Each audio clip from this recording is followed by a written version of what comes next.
Et donc, la situation actuelle, hein, il y a une forte demande des apiculteurs pour avoir un plan de lutte efficace. Ça fait quand même un moment que cette demande existe. Là, on a pris le taureau par les cornes et donc on essaye de mettre en place ce plan de lutte. Au niveau du groupe de travail, on nous a demandé de mettre un plan de piégeage de printemps dès le mois de mars prochain. Donc, on a axé le travail pour l'instant un peu plus sur cette partie.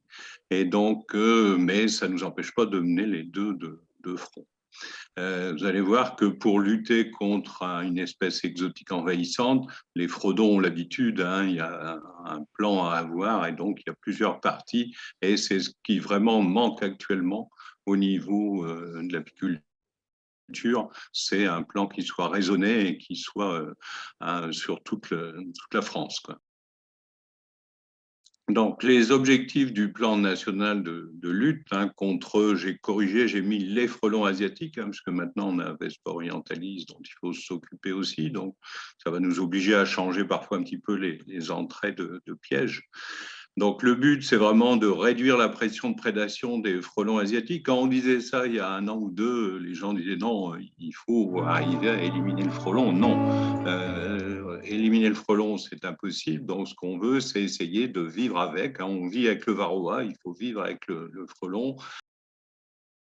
C'est vraiment important d'avoir comme ça un plan national où toutes les régions puissent être beaucoup plus réactives qu'on ne l'est actuellement.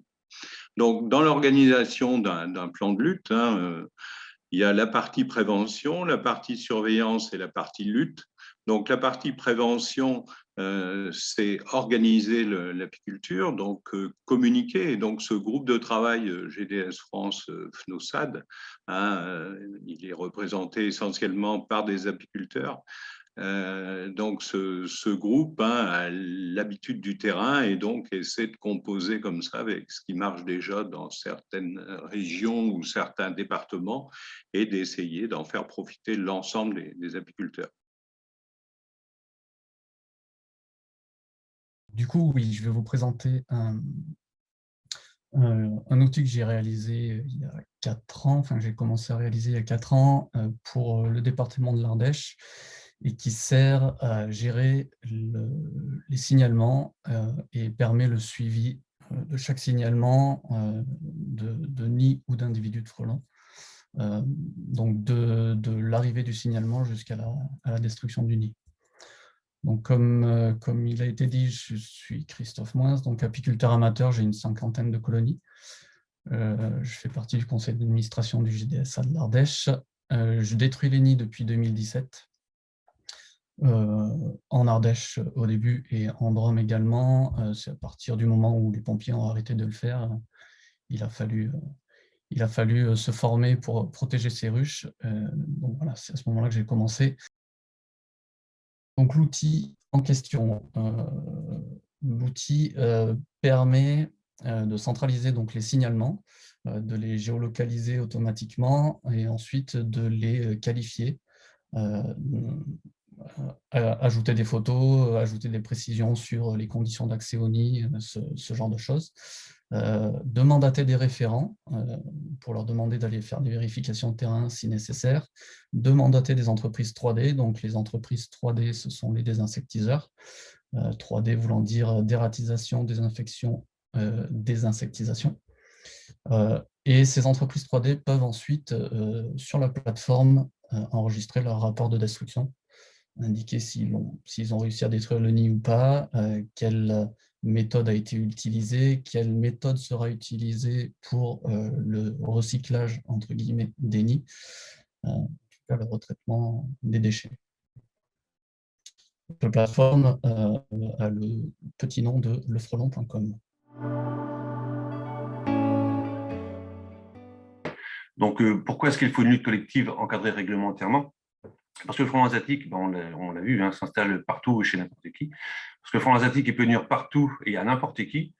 Et parce que l'intérêt collectif dépasse largement les nuisances individuelles, entre parenthèses, ou entre guillemets, des gens chez qui s'installent les nids de frelons asiatiques.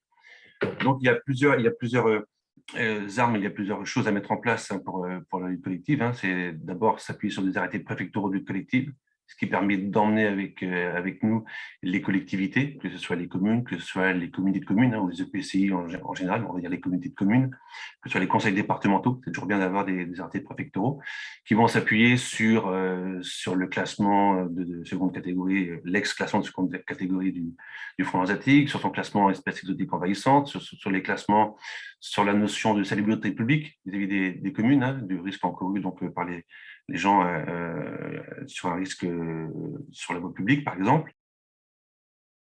Donc, le plan de surveillance en Vaucluse. Donc, la Fredon a mis en place le site frelonasiatique84.fr cette année. Donc, ça nous permet d'enregistrer les nids. Ça nous permet de savoir comment les collectivités organisent la lutte. Donc, le budget consacré, où est-ce qu'ils détruisent les nids. Et tout le monde est concerné, donc nos EPCI, les collectivités, les communautés de communes, les différents services du conseil départemental, bien sûr les apicultrices et les apiculteurs, et puis tous les gestionnaires de sites, nos désinsectiseurs et les pompiers.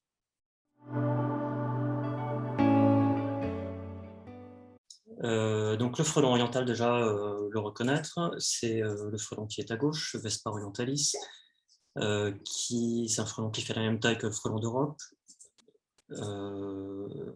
quasiment exactement la même taille. Hein. Il y a une différence de taille entre les reines et les ouvrières. Il y avait vraiment que l'asiatique qui était problématique là-dessus.